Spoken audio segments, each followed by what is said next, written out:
Velkommen til I dag skal vi møde Mads Søvlesen. God fornøjelse.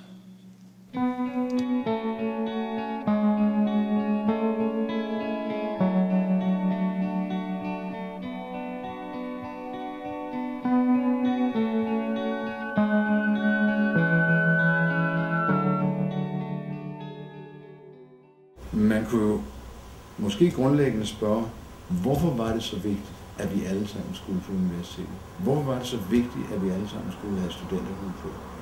Jamen, hvis det havde været en forudseende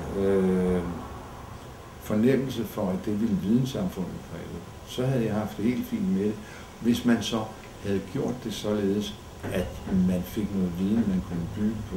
Jeg synes, diskussionen om videnssamfundet er utrolig væsentlig. For det er jo rigtigt, det er det, vi skal leve af. Men der synes jeg så bare slet ikke, at der sættes handling i overensstemmelse med disse tanker. Bare kig på vores folkeskole. Kig på, hvilke problemer der har været med, om eleverne fik nogle timer, om de fik kvalificeret undervisning. De seneste PISA-undersøgelser viser, at næsten 20% af unge, som forlader skolen, hverken kan læse, regne eller skrive på 9. klasse niveau.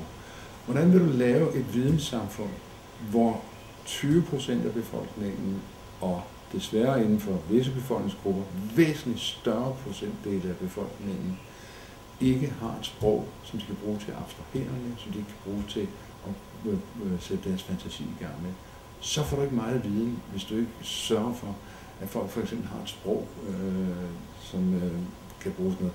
Så kan vi alle sammen blive nogle meget konkrete normer, men du får aldrig et videnssamfund.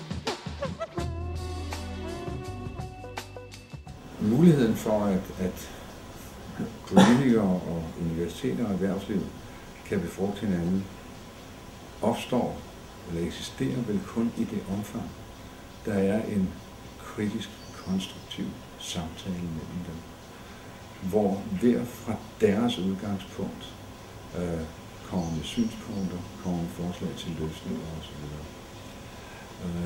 Jeg havde selv i mit job som leder af Novo Nordisk jo ofte lejlighed til at diskutere for eksempel forskningspolitik, og hvor min grundlæggende holdning var, at det, der drejede sig om den grundlæggende forskning, den frie forskning, skulle erhvervslivet holde sig langt fra.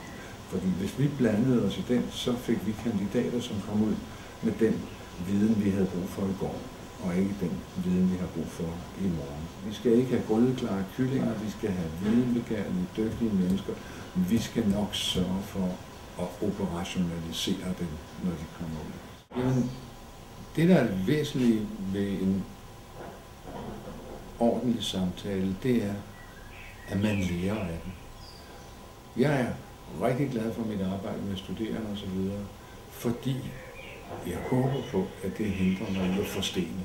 Det der med, at du hele tiden bliver nødt til at overveje dine egne synspunkter, eller at du siger, det havde jeg da ikke tænkt på osv., er jo en utrolig fornyelseskilde. Fordi den virkelighed, jeg har levet i, måske ikke var virkelig. Og at det spørgsmål, du måske stiller mig, er det, der får mig til at sige, halløjsa, har var noget, jeg måske ikke havde tænkt på.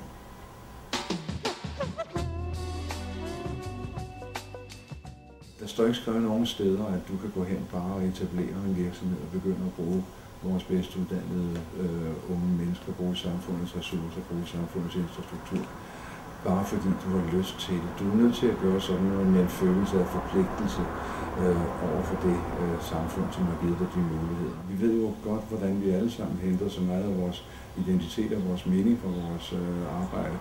Vi går ikke i kirken mere, vi spiller ikke fodbold mere, og vi går ikke så meget på bodegaen mere, så nærværet, fællesskabet, identiteten sker på vores virksomhed. Og der er det bare min erfaring, at mennesker tiltrækker sig virksomheder, som har en holdning, som man kan diskutere, som man kan påvirke, som man kan blive uenig med og gå sin vej alligevel. Men er det der skal være en mening med det. Velfærdsstaten i sin oprindelige form jo var utrolig velfungerende. Den gav folk som mig, gav mine forældre mulighed for, at min søskende og jeg kunne få uddannelse og så videre og så videre. Men det var en velfærdsstat, som efter min opfattelse, og det kan så godt være, at det er naivt og forkert, var forbundet med en vis form for ansvarlighed. Du gjorde noget selv, og så hjalp sig. Det er noget, der undrede mig meget, at det politiske system ikke har genopfundet vores velfærdssamfund ved at gå ind og sige, jamen, hør her, det står ikke skrevet nogen steder, at der skal komme ting dumpende ind af din brevsprække hver dag og så videre og så videre. Hvad er balancen mellem rettigheder og pligter her? Den diskussion er for længst gået af mode i det politiske system, og den savner jeg. Eller du starter med at tage et ansvar for dig selv. Så tager du ansvar for dine nærmeste. Så tager du ansvar for det, du gør. Og først på et meget sent tidspunkt overhovedet begynder du at spørge, hvad kan andre så gøre for mig? Jeg synes, og det kan selvfølgelig godt være, fordi jeg sådan er gammeldags opdaget og draget og så videre. Men det der med at sørge for at gøre sin pligt, gøre det, man kan gøre, prøve på at gøre det lidt bedre hver eneste dag, det må da være det, det drejer sig om. For mig ville det være fuldstændig indholdsløst, bare at forvente, at nogle andre kom og tog ansvar for den måde, jeg opførte mig på, den måde, jeg levede på osv. Jeg ved godt, at jeg i høj grad er en refleks af eller tilbagespil fra den ansvarlighed, der ligger i et samfund. Men hvis det starter med, at jeg føler mig ansvarlig, at min kone og jeg opdrager vores børn til at være ansvarlige, og at vi i vores adfærd viser ansvarlighed, så synes jeg ingen steder, vi kommer fra. Jeg har aldrig nogensinde sat mig for, at jeg ville være leder. Det, der var vigtigt for mig, har jeg fundet ud af, det var at lave noget, jeg holdt rigtig meget af. Jeg fandt et arbejde, som jeg stortrivedes ved. Og det tror jeg er det aller vigtigste. Selvom det kan være svært, så finde noget, du rigtig holder af. For ellers bliver alt bøvlet, du får hen ad vejen, ikke til at bære med. Så synes jeg også, det er utrolig vigtigt, at du kan stå inde for det, du gør. At du hver morgen kan se dig i spejlet og sige, det var i orden, det der skete i går.